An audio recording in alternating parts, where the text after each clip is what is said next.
My mother-in-law's voice dripped with satisfaction as she read from Grandma Rose's will, her eyes gleaming with barely concealed malice. And to my beloved grandson's wife, Sophia, I leave the abandoned farm on Miller's Road. It's all someone like her deserves. The way she emphasized those last words made my stomach turn. I sat there in the lawyer's office, my hands clasped tightly in my lap, refusing to give her the satisfaction of seeing me react. Around the mahogany table sat the rest of the family, my husband Daniel, who squeezed my hand supportively, his sister Emma, who kept shooting me meaningful glances, and of course Margaret, my mother-in-law, who had never missed an opportunity to remind me that I wasn't good enough for her precious son. A worthless piece of land for a worthless addition to the family, Margaret added under her breath, but loud enough for everyone to hear. Daniel started to protest, but I squeezed his hand, silently asking him to let it go.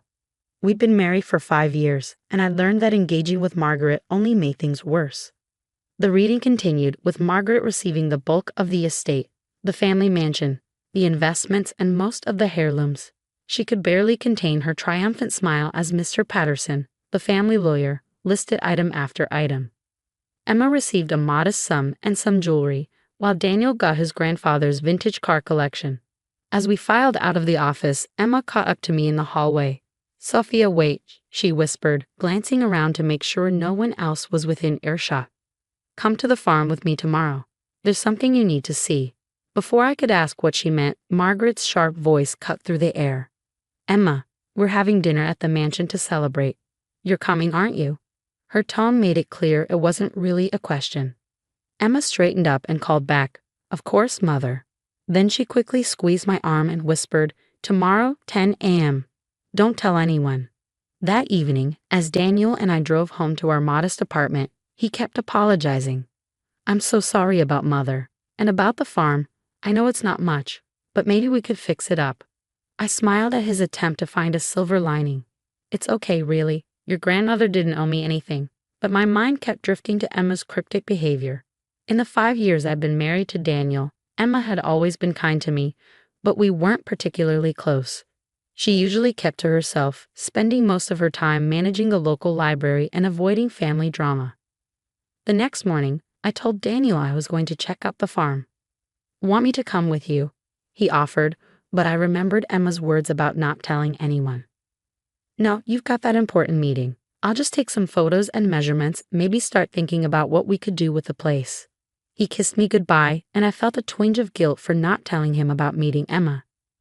The farm was about an hour's drive from the city, down winding country roads that became progressively more neglected.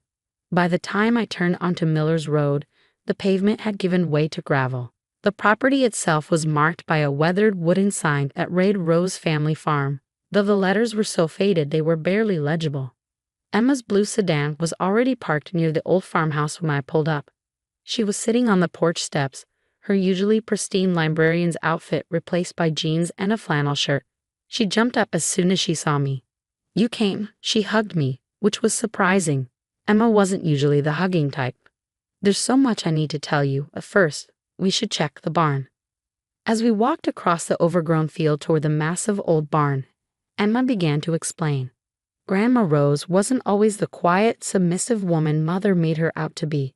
Before Grandpa died, she was different, strong, independent. She ran this entire farm by herself while Grandpa was away during the war. The barn loomed before us, its red paint peeling but its structure still solid. Emma pulled a key from her pocket. "Mother thinks this place is worthless because she never bothered to really know it. But Grandma..." She paused, working the old lock. "Grandma knew exactly what she was doing when she left it to you." The heavy door creaked open, revealing a cavernous space filled with old farming equipment, stacks of hay, and decades of accumulated dust. Emma walked purposefully toward the back, where a trapdoor was partially hidden under some old feed bags. "Last month, before she died, Grandma called me to the hospital. She made me memorize some very specific instructions." Emma's voice shook slightly. She said, "When the will is read, take Sophia to the barn. She's the only one who can be trusted with what's down there." My heart was pounding as Emma pulled away the bags, revealing a heavy iron ring set into the wooden floor. "Grandma said Mother tried to force her to sell this place years ago, but she refused. Now I know why." "Emma, I finally found my voice. What exactly did your grandmother hide down there? She gripped the iron ring with both hands and began to pull. Something that's going to change everything, Sophia. Something Mother would have sold without a second thought. The trapdoor groaned as it opened, revealing a set of steep stairs descending into darkness. Emma pulled out a flashlight and handed me one too. Ready? She asked, her eyes bright with excitement. I nodded, my mind racing with possibilities. As we began our descent into the darkness beneath the barn, I couldn't help but wonder, what could Grandma Rose have hidden that was worth keeping secret for so long? And why did she choose to leave it to me, the daughter-in-law her own daughter despised? The answers, waiting somewhere in the darkness below, would change our lives forever. The wooden stairs creaked under our feet as Emma and I descended into the darkness. Our flashlight beams cut through the musty air, revealing stone walls on either side. The space smelled of earth and age, but surprisingly not of decay. It was dry and well-preserved. Grandma had this cellar built during the war. Emma explained, her voice hushed. She told everyone it was for storing preserves and root vegetables. But that wasn't the whole truth. At the bottom of the stairs, we found ourselves in a long corridor. The beam of my flashlight revealed something unexpected. Metal shelving units lining both walls, stretching into the darkness. But instead of preserves or vegetables, they held hundreds of leather-bound books, stacked neatly and protected by glass cases. Oh my God! I breathed, stepping closer. These weren't just any books. They were first editions, rare volumes, some looking centuries old. Are these? Emma nodded excitedly. Grandma Rose was a secret collector. She spent years building this library using the money she made from selling the farm's produce. Mother never knew. She thought Grandma was just a simple farmer's wife. I carefully lifted one of the glass cases and picked up a book. My hands trembled as I read the title page. Pride and Prejudice, First Edition, 1813. Next to it sat Wuthering Heights, 1847, and Jane Eyre, 1847, all first editions. But this is just the beginning, Emma said, leading me deeper into the corridor. Grandma didn't just collect books, she preserved history. The next section held historical documents, letters signed by historical figures, original maps, and even what appeared to be Revolutionary War-era correspondence. Each item was carefully preserved in climate-control cases. The temperature and humidity down here are perfectly regulated, Emma explained. Grandma had a state-of-the-art system installed in secret, piece by piece, over decades. She knew exactly what she was doing. We reached the end of the corridor, where a heavy metal door stood. Emma pulled out another key, this one small and golden. This is what Grandma gave me in the hospital. She said only you should see what's inside. The lock clicked open and Emma pushed the door wide. My flashlight beam revealed a smaller room, and what I saw inside took my breath away. Display cases filled with jewelry, not costume pieces, but genuine antiques. Victorian cameos, Georgian rings, Art Deco necklaces, all carefully labeled with their provenance. Grandma Rose spent her entire life collecting and preserving these treasures, Emma said softly. She knew Mother would sell everything without understanding their true value, not just their monetary worth, but their historical significance. I walked slowly around the room, marveling at each piece. But why me? Why did she leave all this to me? Emma smiled. Because she watched you, Sophia. She saw how you treated the family heirlooms Mother gave you to test you. Instead of selling them, you researched their history, preserved them properly. You understood their value beyond just money. Tears welled in my eyes as I remembered the gentle conversations I'd had with Grandma Rose about antique teacups and vintage photographs. I thought she was just being polite, but she'd been evaluating me all along. There's one more thing, Emma said, pulling an envelope from her pocket. Grandma left this for you. I promised to give it to you only after you'd seen everything. With trembling hands, I opened the letter. Dear Sophia, if you're reading this, then Emma has shown you my life's work. What began as a hobby during the war, collecting books to preserve them from being destroyed, became my passion. Every piece in this collection tells a story, holds a piece of history that deserves to be protected. I've watched you over the years, seen how Margaret's cruelty never hardened your heart. You have the same love for history and preservation that I do. That's why I'm entrusting everything to you. The farm isn't worthless, it's priceless, not just because of what's in the cellar, but because of what it represents, the power of preserving what others might carelessly destroy. There's a letter in the blue folder on my desk upstairs containing contacts at various museums and universities. They know about the collection and have been helping me maintain it. They'll help you too. Take care of these treasures, dear girl. And remember, sometimes the most valuable things are hidden beneath what others dismiss as worthless. With love and trust, Grandma Rose. I looked up at Emma, who was smiling through tears of her own. She spent months planning this, Emma said. She knew exactly what Mother would do, how she would try to humiliate you with the farm. But Grandma Rose knew something Mother never understood. What's that? I asked, carefully folding the letter. That true worth isn't about money or status. It's about understanding the value of preserving what matters. Emma squeezed my hand. Now, want to see what's in that blue folder? We've got some calls to make before Mother figures out what she really gave away. I nodded, my mind already racing with plans. Grandma Rose had trusted me with not just a collection, but a legacy. And I was going to honor that trust, no matter what Margaret thought of her worthless gift. 3 days later, Margaret burst into the farmhouse without knocking, her face flushed with anger. What's this nonsense about historians coming to visit? She demanded, waving her phone. I've been getting calls about some sort of collection. I sat calmly at Grandma Rose's old desk, surrounded by carefully organized folders. They're from the National Historical Society, I replied. They're very interested in documenting Grandma Rose's preservation work.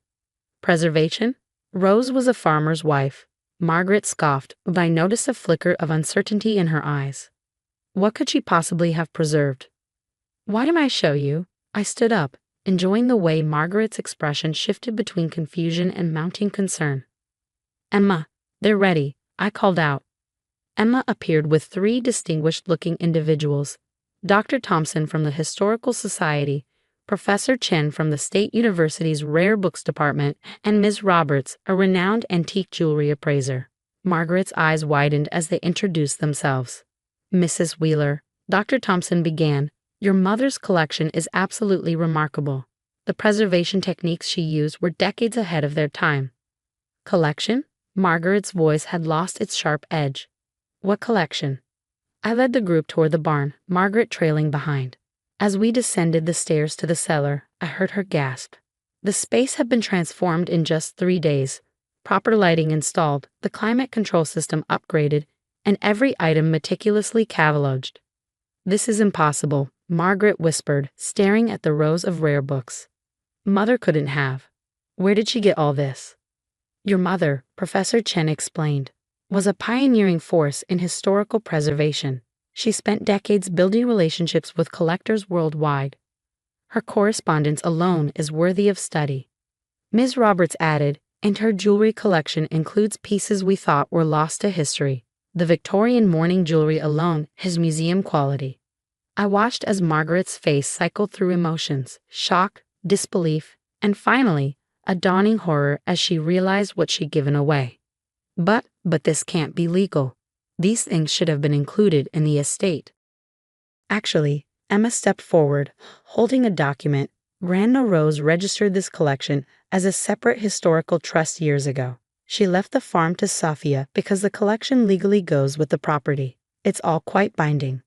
Margaret sank onto a chair, her perfectly manicured hands trembling. Why, she whispered. Why would she leave all this to me? I finished for her.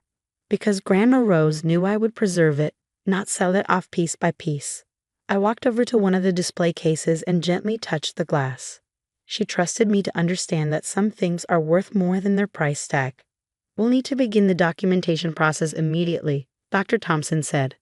Mrs. Wheeler, Sophia, we'd like to feature the collection in our upcoming exhibition on women preservationists.